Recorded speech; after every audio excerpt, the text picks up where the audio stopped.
Hi ചങ്ങാതീസ്, എല്ലാവർക്കും നമ്മുടെ പുതിയൊരു വീഡിയോയിലേക്ക് സ്വാഗതം. ഇന്ന് ഞാൻ വീണ്ടും എൻ്റെ ഒരു ഡേ ഇൻ മൈ ലൈഫായിട്ട് വന്നിരിക്കുകയാണ്. ഇന്ന് നമുക്ക് പെസഹ വ്യാഴമാണ് കേട്ടോ ക്രിസ്ത്യൻസിന്. സോ ഇത് രാവിലെ ഞാൻ പ്ലാൻ ചെയ്തതല്ല ആക്ച്വലി എടുക്കണം എന്നുള്ളത്. പിന്നെ എണീറ്റ് വന്നു കാര്യങ്ങളൊക്കെ കഴിഞ്ഞപ്പോൾ വീഡിയോ എടുക്കണമല്ലോ. ഞാൻ വിചാരിച്ചു വന്നാൽ പിന്നെ ഒരു ഡേ ഇൻ മൈ ലൈഫ് ആയിക്കോട്ടെ എന്ന് വിചാരിച്ചു. അപ്പോൾ രാവിലെ തന്നെ എണീറ്റ് കിച്ചണിലെ വർക്കും കാര്യങ്ങളൊക്കെ ഉണ്ടായിരുന്നു. അപ്പോൾ കിച്ചണൊക്കെ ആകെ അലമ്പായി കിടക്കുമായിരുന്നു. അപ്പോൾ അതൊക്കെ ഒന്ന് ക്ലീൻ ചെയ്യാനുണ്ടായിരുന്നു. പിന്നെ ഡ്രസ്സ് വാഷ് ചെയ്യാനുണ്ടായിരുന്നു. സോ നമ്മൾ ക്ലീൻ ചെയ്യുന്ന സമയം കൊണ്ട് വാഷിംഗ് മെഷീനിൽ ഡ്രസ്സുകൾ ഇട്ടിട്ടുണ്ടെങ്കിൽ ആ പണി അവിടെ നടക്കും, നമ്മുടെ ക്ലീനിങ് നടക്കും. അങ്ങനെ നമ്മൾ ക്ലീനൊക്കെ ചെയ്ത് അടുക്കളയൊക്കെ നല്ല കിച്ചൺ നല്ല നീറ്റാക്കി വൃത്തിയാക്കി ഇട്ടു. അത് കഴിഞ്ഞ് പിന്നെ ബാക്കി പരിപാടീസും കാര്യങ്ങളിലേക്കൊക്കെ കിടക്കുമായിരുന്നു. നീറ്റാക്കി ജസ്റ്റ് ഒന്ന് പുറത്തേക്ക് കടന്നത് മോൻ വന്നിട്ട് പറഞ്ഞു, അമ്മ പോപ്കോൺ ഉണ്ടാക്കാം. ഇത് ഏതോ കാലത്ത് ഞാൻ വാങ്ങിച്ചു വെച്ചതാണ് ഈ പോപ്കോൺ. നോക്കിയപ്പം എക്സ്പയറി ഒന്നും കഴിഞ്ഞിട്ടില്ല. എന്നാൽ പിന്നെ അത് ഉണ്ടാക്കി കൊടുക്കാമെന്ന് വിചാരിച്ച് പോപ്കോൺ അങ്ങ് ഉണ്ടാക്കി. പിന്നെ വലിയ പണിയൊന്നും അല്ലല്ലോ. ഒരു കുക്കർ എടുക്കുക, അയാളുടെ പോപ്കോൺ മുഴുവൻ അതിലോട്ട് പറക്കി പൊട്ടിച്ചങ്ങ് ഇടുക. ജസ്റ്റ് ഒരു മൂടി വെച്ച് അങ്ങ് അടച്ച് വെച്ച് കഴിഞ്ഞാൽ നമ്മുടെ പോപ്കോൺ ഇവിടെ റെഡിയാണ്. അപ്പോൾ അങ്ങനെ അവൻ ആ പോപ്കോൺ ഉണ്ടാക്കി കൊടുത്തു. കാരണം വെക്കേഷനും കാര്യങ്ങളൊക്കെ ആയതുകൊണ്ട് നല്ല കളി മതിയൊക്കെ ആയിട്ട് കുട്ടികൾക്ക് എപ്പോഴും വിശപ്പാണ്. സോ ഇതുപോലുള്ള എന്തെങ്കിലുമൊക്കെ തക്കിട സംഭവങ്ങളാണെന്നുണ്ടെങ്കിൽ കുറേ നേരം അതും പിടിച്ചങ്ങ് ഇരുന്നോളും. ചേച്ചി അനിയനും കൂടിയിട്ട് പിന്നെ എല്ലാ ദിവസവും തല്ലും പിടിയും തന്നെയാണ്. അപ്പോൾ ഫുഡിങ് എന്തെങ്കിലും കിട്ടിക്കഴിഞ്ഞാൽ പിന്നെ ഭയങ്കര സ്നേഹമാണ് രണ്ടുപേരും. അപ്പോൾ ഞാൻ വിചാരിച്ചു ഇതങ്ങ് കൊടുത്തു കഴിഞ്ഞിട്ടുണ്ടെങ്കിൽ അവിടെ ഇരുന്നോളുമല്ലോ. അപ്പോൾ അങ്ങനെ അത് ഉണ്ടാക്കി കൊടുത്ത് രണ്ടുപേരിനെയും അവരവരുടെ വഴിക്ക് വിട്ടു. പിന്നെ ഞങ്ങൾക്ക് വേറെ കുറച്ച് പരിപാടികൾ കൂടെ ഉണ്ടായിരുന്നു. അപ്പോൾ അതും ഇതിനിടയിൽ വേഗം ചെയ്ത് തീർത്തു. അപ്പം പോപ്കോൺ ഉണ്ടായിരുന്ന കാരണം അവരത് കഴിച്ച് അങ്ങനെ അവിടെ ഇരുന്നോളേ. അപ്പോൾ നിങ്ങളുടെയൊക്കെ മോർണിംഗ്സ് പരിപാടീസൊക്കെ എങ്ങനെ ഉണ്ടായിരുന്നു എല്ലാവരുടെയും പെസഹ വ്യാഴം എന്നുള്ളതൊക്കെ ഒന്ന് പറഞ്ഞേക്കണേ. പിന്നെ ഞാനൊരു പുതിയ ബെഡ്ഷീറ്റ്, ഒരു പില്ലോ ഷീറ്റ് പില്ലോ അല്ല കേട്ടോ, സോറി, ബെഡ്ഷീറ്റ് വാങ്ങിച്ചിട്ടുണ്ടായിരുന്നു. വിത്ത് പില്ലോ ഉള്ളതാണ്. അതായത് ഇങ്ങനെ നല്ല ബെഡ്ഷീറ്റാണ് കേട്ടോ. അധികം റേറ്റ് ഒന്നും വരുന്നില്ല. ഐ തിങ്ക് 250, ബിലോ 250 സംതിങ്ങേ വരുന്നുള്ളൂ. ഇത് നമുക്ക് എലാസ്റ്റിക് ടൈപ്പാണ്. സോ ഇങ്ങനെ ചിലവർക്ക് ബെഡ്ഷീറ്റ് വിരിക്കുമ്പം പിള്ളേരൊക്കെ ഉള്ളതുകൊണ്ട് ഈ ബെഡ്ഷീറ്റ് ഇങ്ങനെ സൈഡിലോട്ട് വീണ്ടും വരുന്ന ഒരു പ്രോബ്ലം ഉള്ള ആൾക്കാർക്ക് ഈ ഒരു ഷീറ്റ് യൂസ്ഫുൾ ആയിരിക്കണം. ഞാൻ ലിങ്ക് താഴെ ടാഗ് ചെയ്ത് കൊടുക്കാം. പിന്നെ അതുപോലെ തന്നെ ഞാൻ ഈ അലമാരിയിൽ ഡ്രസ്സസ് വെച്ചിരിക്കുന്നത് ഇങ്ങനെ ഈ കവറുകളിലായിട്ടാണ്. ഓർഗനൈസറാണിത്, കബോർഡ് ഓർഗനൈസറാണ്. ഇതിൻ്റെ ലിങ്കും ഞാൻ പറ്റുവാണെങ്കിൽ ഒന്ന് ടാഗ് ചെയ്ത് കൊടുത്തേക്കാം കേട്ടോ. അത് നമുക്ക് ഡ്രസ്സസ് വെക്കാനായിട്ട് എളുപ്പമാണ്. അപ്പം നമ്മൾ ഏതെങ്കിലും ഒരു ഡ്രസ്സ് എടുക്കുമ്പോൾ ബാക്കിയുള്ളതൊക്കെ നിലത്തേക്ക് അടി വീഴുന്നുള്ള ഒരു ടെൻഷനും കാര്യങ്ങളും വേണ്ട. ജസ്റ്റ് ക്ലീനിങ്ങും കാര്യങ്ങളൊക്കെ കഴിഞ്ഞ് ഞാൻ എൻ്റെ ഹെയർ കെയറിലേക്കാണ് ഇനി കടക്കാൻ പോകുന്നത്. ലൈവിലിരിക്കുന്നവർക്കറിയാം, ഞാൻ ലൈവിലിരിക്കുമ്പോൾ തന്നെ ഇടയ്ക്കിടയ്ക്ക് എൻ്റെ തല ഇങ്ങനെ ഞാൻ മാന്തി കാണിക്കും. അതായത് എൻ്റെ മുടി കൊഴിയുന്നുണ്ടായിരുന്നു, നന്നായിട്ട് മുടി കൊഴിയുണ്ടായിരുന്നു. ഇപ്പോൾ ബേബി ഹെയർസൊക്കെ നിറയെ വന്നിട്ടുണ്ട്. അപ്പോൾ ഇതിൻ്റെ റീസൺ വേറെ ആരുമല്ല, നമ്മുടെ ആൽപ്സ് ഗുഡ്നെസ്സിൻ്റെ റോസ്മേരി വാട്ടറാണ് കേട്ടോ. ഇത് കണ്ടിന്യൂസ് ആയിട്ട് യൂസ് ചെയ്യുകയാണെന്നുണ്ടെങ്കിൽ എല്ലാവർക്കും 100% റിസൾട്ട് നൽകുന്ന ഒരു ഹെയർ കെയർ പ്രൊഡക്റ്റാണ് കേട്ടോ ആൽപ്സ് ഗുഡ്നെസ്സിൻ്റെ ഈ റോസ്മേരി വാട്ടർ. ഇത് കടകളിൽ നിന്ന് വാങ്ങിച്ചിട്ട് നമുക്ക് തിളപ്പിച്ച് ഉണ്ടാക്കാവുന്നതാണ്. പക്ഷേ എന്നിരുന്നാലും ബെറ്റർ റിസൾട്ടിന് എല്ലാവരും ഇതൊന്ന് വാങ്ങിച്ച് യൂസ് ചെയ്ത് നോക്കുക. നല്ല റിസൾട്ടാണ് കേട്ടോ. അപ്പോൾ അതൊക്കെ ഒന്ന് തലയിലൊന്ന് സ്പ്രേ ചെയ്ത് കൊടുത്ത് ജസ്റ്റ് ഒന്ന് മസാജ് ചെയ്തിട്ട് കുറച്ച് നേരം ഒരു 5 മിനിറ്റൊക്കെ ഞാനിങ്ങനെ ഇരുന്ന് മസാജൊക്കെ ചെയ്തിട്ട് അവിടെ തന്നെ ഇരുന്ന് അതൊക്കെ കെട്ടി വെച്ചതിന് ശേഷം നമുക്ക് ഈ ഹെയർ കെയറിൻ്റെ കൂട്ടത്തിൽ തന്നെ നമ്മളൊരു സ്കിൻ കെയറും ചെയ്യുന്നുണ്ട്. അപ്പോൾ അതിൽ ഫസ്റ്റായിട്ട് നമ്മളൊന്ന് ഫേസ് ഒന്ന് വാഷ് ചെയ്യുക. ഞാനിവിടെ ഹിമാലയയുടെ നീം ഫേസ് വാഷാണ് എടുത്തിരിക്കുന്നത്. ഇതും അടിപൊളിയാണ് കേട്ടോ. നമുക്ക് പിമ്പിൾസൊക്കെ പ്രിവെൻറ്റ് ചെയ്യാനായിട്ടും അടിപൊളിയാണ്. ഇതിനൊക്കെ ലിങ്ക് ഞാൻ താഴെ ഡിസ്ക്രിപ്ഷനിൽ ടാഗ് ചെയ്ത് കൊടുക്കാം. അപ്പോൾ ഫേസ് വാഷ് ചെയ്തതിന് ശേഷം ഞാൻ ഈ ജോയ് സ്കിൻ ഫ്രൂട്ട് എന്ന് പറയുന്ന ആപ്രിക്കോട്ട് സ്ക്രബാണ് ഞാൻ യൂസ് ചെയ്യുന്നത്. ഇതും നല്ല കിഡിലൻ സ്ക്രബ്ബറാണ് കേട്ടോ. ഇതിൻ്റെ റേറ്റ് 250 ആണ് കാണിക്കുന്നത്. പക്ഷെ നമുക്ക് ഓൺലൈനിൽ 250 റുപ്പീസ് ഒന്നുമില്ല. ഇതിൻ്റെ ലിങ്കും ഞാൻ താഴെ ഡിസ്ക്രിപ്ഷനിൽ കൊടുത്തേക്കാം കേട്ടോ. അപ്പോൾ ഈ സ്ക്രബ് ചെയ്യുന്നതിന് മുമ്പായിട്ട് നമ്മൾ ജസ്റ്റ് ഫേസ് ഒന്ന് വെറ്റാക്കണം. അതിനുശേഷം വേണം നമ്മൾ സ്ക്രബ് യൂസ് ചെയ്യാനായിട്ട്. പിന്നെ ഒരുപാട് മേക്കപ്പും കാര്യങ്ങളൊന്നും ആരും യൂസ് ചെയ്യാതെ ഇരിക്കുക. കാരണം ഫേസ് പെട്ടെന്ന് ഡാമേജ് ആയി പോകും കേട്ടോ.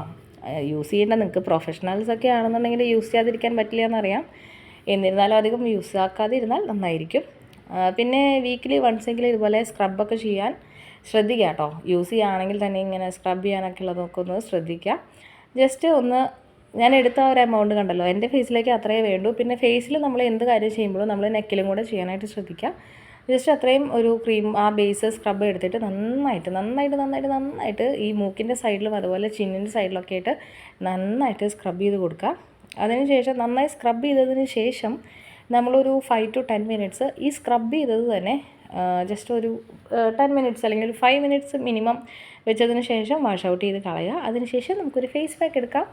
ഞാൻ വേറെ ഫേസ് പാക്കോ കാര്യങ്ങളോ ഒന്നുമല്ല, മുൾട്ടാനി മിട്ടിയാണ് യൂസ് ചെയ്യുക. എൻ്റെ അടുത്ത് സ്കിൻ കെയർ ചോദിക്കുന്ന എല്ലാവരോടും ഞാൻ ഈ ഒരു സംഭവം തന്നെയാണ് കേട്ടോ ഞാൻ എല്ലാവർക്കും സജസ്റ്റ് ചെയ്യുന്നത്. മുൾട്ടാനി മിട്ടിയാണ്. ജസ്റ്റ് റോസ് വാട്ടറിലോ അല്ലെങ്കിൽ വെറും വാട്ടറിലോ ജസ്റ്റ് ഒന്ന് ഈ ഒരു കൺസിസ്റ്റൻസിയിൽ അങ്ങ് ഒരു പേസ്റ്റ് പോലെ മിക്സ് ചെയ്തിട്ട് എടുക്കുക. ജസ്റ്റ് ഫേസിൽ അപ്ലൈ ചെയ്യുക. ഇത് വല്ലാണ്ട് ഡ്രൈ ആവണ്ട കേട്ടോ. ഒരു 10 മിനിറ്റ്സ് ഒക്കെ വെക്കുമ്പോഴത്തേനും തന്നെ ഒന്ന് അബ്സോർവ് ആകുന്നതാണ് ഫേസിലേക്ക്. നമ്മുടെ ഫേസിൽ എന്തെങ്കിലും ഉള്ള ചെളിയോ അല്ലെങ്കിൽ ഈ അഴുക്കൊക്കെ പറയില്ലേ, അങ്ങനെയുള്ള കാര്യങ്ങളൊക്കെ പോയി നല്ല സ്കിൻ നല്ല ക്ലിയർ ആക്കാനായിട്ട് ഭയങ്കര യൂസ്ഫുള്ളാണ് കേട്ടോ ഈ മുൾട്ടാനി മിട്ടി. അടിപൊളി എന്ന് പറഞ്ഞാൽ അടിപൊളി ഒരു സംഭവമാണ്. ഞാൻ കണ്ടോ ഈ ലൈവിലും കാര്യങ്ങൾക്കൊക്കെ ഇരുന്നിട്ട് ഡെയിലി കണ്ണെഴുതി എൻ്റെ കണ്ണിൻ്റെ അടിയിലൊക്കെ നിറയെ ഡാർക്ക് സർക്കിൾസ് വന്നിട്ടുണ്ട്. അതുകൊണ്ടാണ് ഞാനിങ്ങനെ കണ്ണിൻ്റെ സൈഡിലേക്ക് കുറച്ച് കയറ്റി ഇട്ട് കൊടുക്കുന്നത് കേട്ടോ. ഇതൊരു 10 മിനിറ്റ് വെച്ചിട്ട് ഫേസ് വാഷ് ഔട്ട് ചെയ്യാം കേട്ടോ.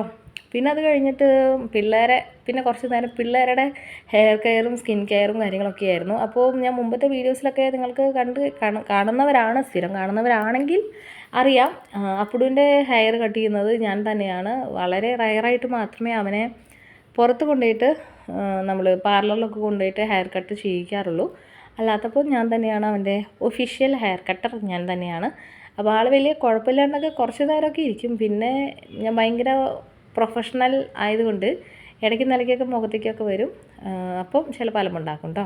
അങ്ങനെ ഹെയർ കട്ടും കാര്യങ്ങളൊക്കെ കഴിഞ്ഞ് മോളെയും കുളിയും കാര്യങ്ങളൊക്കെ കഴിഞ്ഞ് കഴിച്ചിട്ടുണ്ട്. അപ്പോൾ അവൻ്റെ ഒരു ധാരണയിൽ ആമീനെ മാത്രമേ വീഡിയോ എടുക്കുന്നുള്ളൂ. അപ്പോൾ ആമയെ അവൻ തല്ലുകയാണ്. ചുമ്മാ ഒരു കാര്യമില്ലെങ്കിൽ എൻ്റെ മോൾക്കിട്ട് 2 കുത്തു കുത്തിയില്ലെങ്കിൽ അവൻ്റെ ഒരു സമാധാനക്കേടാ. കുറുമ്പനാണ് കേട്ടോ ആദം. അപ്പോൾ അങ്ങനെ രണ്ടുപേരെയും കുളിപ്പിച്ച് അവർ രണ്ടുപേരും ഹാപ്പി ആക്കിയിട്ട് ഇട്ടു. പിന്നെ അത് കഴിഞ്ഞിട്ട് പിന്നെ ഞാൻ കുളിക്കാനായിട്ട് പോയി. അപ്പോൾ കുളി കഴിഞ്ഞ് വന്നതും ഞാൻ കുറച്ചൊന്ന് ഹെയർ ഞാൻ ഡ്രൈ ചെയ്തെടുക്കാറുണ്ട്. ഇത് ഹെവൽസിൻ്റെ ഹെയർ ഡ്രയറാണ് കേട്ടോ. അടിപൊളിയാണ്. ഞാനിത് വാങ്ങിച്ചിട്ട് ഓൾമോസ്റ്റ് ഒരു 1 ഇയറായി. ഞാനെപ്പം ഹെയർ വാഷ് ചെയ്യുമ്പോഴും ഞാൻ യൂസ് ചെയ്യുന്ന പ്രൊഡക്റ്റാണ്. നല്ല പ്രൊഡക്റ്റാണ് കേട്ടോ. ഞാനിതിൻ്റെ ലിങ്ക് ഞാൻ ടാഗ് ചെയ്തിടാം കേട്ടോ. പിന്നെ ഈ കുളി കഴിഞ്ഞ് വന്നതും നമുക്ക് ലൈവിന് ഇരിക്കാനുള്ള ഏകദേശം സമയമായിട്ടുണ്ടായിരുന്നു. അപ്പോൾ ലൈവിലിരിക്കുമ്പോൾ എൻ്റെ അടുത്ത് എല്ലാവരും ചോദിക്കാറുണ്ട്, ചേച്ചി പുട്ടി എന്തോരം ഇട്ടിട്ടാണ് വരണത്, എന്താ ചെയ്യണത് എന്നുള്ളത് ചോദിക്കാറുണ്ടായിരുന്നു. അപ്പോൾ ലൈവിൽ വരുമ്പോൾ എൻ്റെ ഒരു ഗെറ്റ് റെഡി വിത്ത് മീ ആണ് ഇപ്പോൾ നിങ്ങൾ കണ്ടുകൊണ്ടിരിക്കുന്നത്. ജസ്റ്റ് ഞാൻ എടുത്തിട്ടുള്ള ആ ഒരു ക്രീം എത്രത്തോളം ഉണ്ടെന്നുള്ളത് നിങ്ങൾ കണ്ടു എന്ന് ഞാൻ വിചാരിക്കുന്നു. ജസ്റ്റ് അത് സൺസ്ക്രീനാണ് കേട്ടോ. അത് ലോട്ടസ് എന്ന് പറയുന്ന കമ്പനിയുടെ സൺസ്ക്രീനാണ്. പ്രൊഡക്റ്റ് ഞാൻ താഴെ ടാഗ് ചെയ്ത് കൊടുക്കാം. അടിപൊളി എന്ന് പറഞ്ഞാൽ അടിപൊളി പ്രൊഡക്റ്റാണ്. അതായത് വലിയ മേക്കപ്പും കാര്യങ്ങളൊന്നും ചെയ്യാത്തവർക്ക് വേണ്ടിയിട്ടാണ് കേട്ടോ പറയണത്. നോർമൽ ഒരു മേക്കപ്പൊക്കെ വേണ്ടതെന്നുണ്ടെങ്കിൽ ഞാൻ അത് മാത്രമാണ് ഇടുന്നത്. പിന്നെ ഡെയിലി ലൈവിലിരിക്കുമ്പോൾ ഞാൻ സ്കിൻ കെയർ യൂസ് ചെയ്യാറില്ല. ഇപ്പോൾ നിങ്ങൾക്ക് കാണിച്ചു തരാൻ വേണ്ടിയിട്ട് യൂസ് ചെയ്തു എന്ന് മാത്രം. അത് യൂസ് ചെയ്യും. പിന്നെ ലിപ്സ്റ്റിക്ക് ഡാസിലറിൻ്റെ ലിപ് ഷെയ്ഡാണ്, അത് യൂസ് ചെയ്യും. പിന്നെ വന്നിട്ട് ഞാൻ കണ്ണ് എഴുതും, പൊട്ടുകുത്തും. ഇതൊക്കെ കഴിഞ്ഞ് വന്നപ്പോഴത്തേനും കറക്റ്റ് 1 മണി ആയിട്ടുണ്ടായിരുന്നു. അപ്പോൾ നമുക്ക് ലൈവിലിരുന്നാലോ? അപ്പോൾ ഞാൻ ഇങ്ങനെയാണ് കേട്ടോ ലൈവിൽ ഇരിക്കുന്ന കോലം. ഇത് ആക്ച്വലി ഞാനിവിടെ ഡെസ്കിൽ വെച്ചിട്ടാണ് ഞാൻ ആദ്യം വീഡിയോസ് ചെയ്യുന്നത്. ഞാൻ ഇവിടെ ഇരുന്നിട്ടല്ല, ഡെസ്കിൽ വെച്ചിട്ടാണ്, ഈ ഒരു സ്റ്റാൻഡ് വെച്ചിട്ടാണ് ഞാൻ വീഡിയോസും കാര്യങ്ങളും ചെയ്യുന്നത്. പക്ഷേ ഞാൻ ലൈവിലിരിക്കുമ്പോൾ ഞാനിങ്ങനെ ബെഡിലിരിക്കാനുള്ള സൗകര്യത്തിനാണ് കേട്ടോ ഇവിടെ വന്നിട്ട് ഇങ്ങനെ ഈ ഒരു സെറ്റപ്പിൽ ഇരിക്കുന്നത്. അപ്പോൾ ഇങ്ങനെയാണ് ഞാൻ എൻ്റെ ലൈവ് ചെയ്യുന്നത്. അപ്പോൾ എല്ലാവരും ചോദിക്കാറുണ്ട്, കണ്ടോ ഇതാണ് എൻ്റെ ലൈവിലെ സംഭവങ്ങളും കാര്യങ്ങളൊക്കെ. അപ്പോൾ എല്ലാ ദിവസവും ലൈവ് കഴിയുമ്പം ഞാൻ എൻ്റെ ചേട്ടന് ഒരു അപ്ഡേഷൻ കൊടുക്കാറുണ്ട്, ഇന്നത്തെ ലൈവ് എങ്ങനെയുണ്ടായിരുന്നു എന്താണെന്നുള്ളത്. അതാണ് ഇപ്പോൾ നിങ്ങൾ കണ്ടുകൊണ്ടിരിക്കുന്നത്. ലൈവ് കഴിഞ്ഞതും ചേട്ടൻ വിളിച്ചിട്ടുണ്ടായിരുന്നു. അപ്പോൾ അത് കഴിഞ്ഞ് എല്ലാ പരിപാടീസും കഴിഞ്ഞ് ഇരിക്കുകയാണ്. പിന്നെ അത് കഴിഞ്ഞ് ഉച്ചയ്ക്ക് കുറച്ച് നേരം പോയി കിടന്നങ്ങ് ഉറങ്ങി. അത് കഴിഞ്ഞ് എനിക്ക് വന്ന് ഫോണിൽ കുറച്ച് നേരം ഗെയിം കളിക്കുമായിരുന്നു. അത് ആക്ച്വലി ഞാനല്ല, മോള് ഗെയിം കളിക്കുന്നത് കണ്ടപ്പോൾ ഞാനും ഒന്ന് കളിക്കാം. ഒരു തവണ ആൾ തൂക്കുമ്പോൾ പിന്നെ ഞാൻ, പിന്നെ അവൾ, പിന്നെ ഞാൻ, അങ്ങനെ കുറച്ച് നേരം ഗെയിം കളിച്ചു. പിന്നെ ഇന്ന് പെസഹ വ്യാഴമാണ്. സോ അത് കഴിഞ്ഞ് കുറച്ച് നേരം കഴിഞ്ഞപ്പോഴത്തേനും പള്ളിയിലേക്ക് പോകാനുണ്ടായിരുന്നു. അപ്പോൾ ഞാനും എൻ്റെ കുട്ടിപ്പട്ടാളം കൂടിയിട്ട് പള്ളിയിലേക്ക് പോയി. പള്ളിയിലേക്ക് പോകുന്നത്, പള്ളിയിൽ കുർബാനയുണ്ട്. പിന്നെ പെസഹയ്ക്ക് ഊട്ട് എന്ന് പറയുന്ന ഒരു പരിപാടിയുണ്ട്. അതായത് ഫുഡ് പള്ളിയിൽ നിന്നായിരിക്കും. സോ അപ്പോൾ ഞങ്ങളെല്ലാവരും കൂടിയിട്ട് പള്ളിയിലേക്ക് പോവാണ്. അപ്പോൾ പള്ളിയിലെത്തിയിട്ട് കാണാം. Bye, see you. പള്ളിയിൽ കണ്ടോ ഈ പെസഹയുടെ സമയത്ത് ഒരുപാട് ആൾക്കാരുണ്ടാവും. അത് ഫുഡുള്ളതുകൊണ്ടും കൂടിയാണ്. അത് വേറൊരു കാര്യം, നല്ല തിരക്കുണ്ടായിരുന്നു. അപ്പോൾ ഞങ്ങളെല്ലാവരും കൂടിയിട്ട് പെസഹയ്ക്ക് ഫുഡും കാര്യങ്ങളൊക്കെ കഴിക്കാനായിട്ട് പള്ളിയിലോട്ട് പോയിട്ടുണ്ടായിരുന്നു. ഈ ചെക്കന്മാർ ഭയങ്കര സ്നേഹമാണ്. സ്നേഹത്തിലിരിക്കുമ്പോൾ തന്നെ എപ്പോഴാണ് തല്ലുകൂടുക എന്ന് പറയാൻ പറ്റില്ല. ഇതായിരുന്നു കേട്ടോ ഫുഡ്. അതായത് ഒരു സദ്യ, അത് തന്നെ സെയിം ഒരു സദ്യ വിത്ത് പായസം, പഴം എല്ലാം ഉണ്ട് ഉള്ളൊരു സദ്യ. അപ്പോൾ അതൊക്കെ കഴിഞ്ഞ് വന്നപ്പോഴത്തേനും ചേട്ടൻ വന്നിട്ടുണ്ടായിരുന്നു. ചേട്ടനും ഞാനും കൂടിയിട്ട് കുട്ടനെല്ലൂരുള്ള ഹൈലൈറ്റ് മാളിലൊന്ന് പോയി കുറച്ച് നേരം കറങ്ങി കുറച്ച് സാധനങ്ങളൊക്കെ വാങ്ങിച്ച് തിരിച്ച് വീട്ടിലേക്ക് വന്നു. ഞങ്ങൾ മാളിൽ പോയിട്ടുണ്ടായിരുന്നേ. മാളിൽ പോയപ്പോൾ ഇവിടെ ഒരുപാട്, ഇത് ഹൈലൈറ്റ് മാൾ ഒരു സെപ്പറേറ്റ് വീഡിയോ ചെയ്യേണ്ട ഒരു ഐറ്റം തന്നെയാണ് കേട്ടോ. ഒരുപാട് ഐറ്റംസും കാര്യങ്ങളൊക്കെ ഉണ്ട് കേട്ടോ. അപ്പോൾ എൻ്റെ കണ്ണുടക്കിയത് ഇതാ ഇവിടെ ഉപ്പിലിട്ടിരിക്കുന്ന മാങ്ങ, നെല്ലിക്ക, പേരയ്ക്ക, അങ്ങനെ ഒരുപാട് ഐറ്റംസ് ഉണ്ടായിരുന്നു. അപ്പോൾ അതിൽ ഈ മാങ്ങ ഉപ്പിലിട്ടത് വാങ്ങിച്ചിട്ടുണ്ടായിരുന്നു. അപ്പോൾ അങ്ങനെ ആ സംഭവങ്ങളെല്ലാതും കൂടിയിട്ട് ഞങ്ങൾ ഹാപ്പി ആയിട്ട് വീട്ടിലേക്ക് തിരിച്ചു പോന്നു. അപ്പോൾ എൻ്റെ ഒരു ദിവസം ഇങ്ങനെയൊക്കെയായിരുന്നു. Anyways happy day. എല്ലാവർക്കും ഇഷ്ടപ്പെട്ടു എന്ന് വിചാരിക്കുന്നു. Tata bye.